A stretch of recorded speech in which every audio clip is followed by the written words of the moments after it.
So this information is real important because this is what's going to lead us into being able to actually get on the right time calendar eventually is what it is. Because like I was saying, like we're on a different scale, we're on a different calendar is what it is. So our time is thrown off, and a lot of people can debate it, but they don't believe that really the 1900s existed. I was talking about that before, and that's because of computers and what happened with computers, which actually started in the 1800s. So when you talk about the letter Y, of which I was saying, like you would have to pick up your pen to actually draw in most cases. That's how you would do it. In actuality, you would be looking at more like a number 7.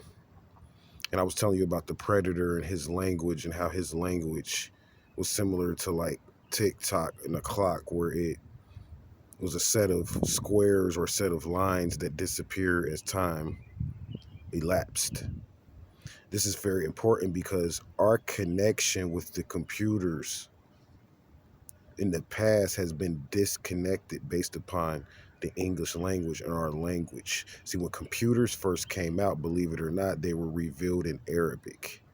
And the first computers that came out were used to chart biological rhythms or births way back in the 1800s. And what happened was is that there were several wars that you think is World War I and all of this stuff that took place in the 1800s that caused the collapse and the meltdown of these different computers, and the ones that were left, they were put into hiding.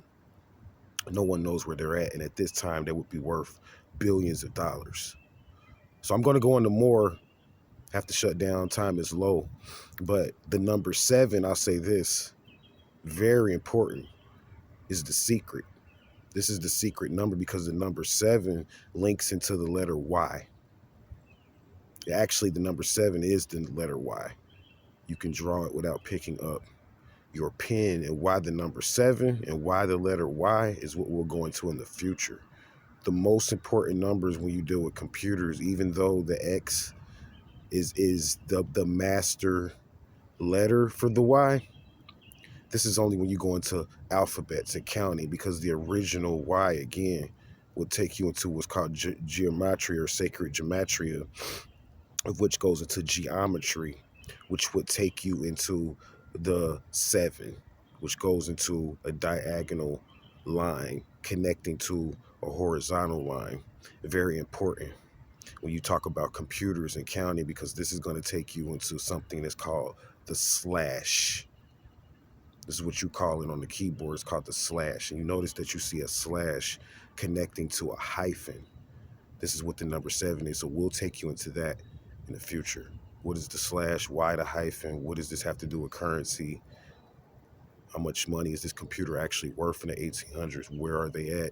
Maybe we won't answer those, but you guys stay vigilant. Namaste.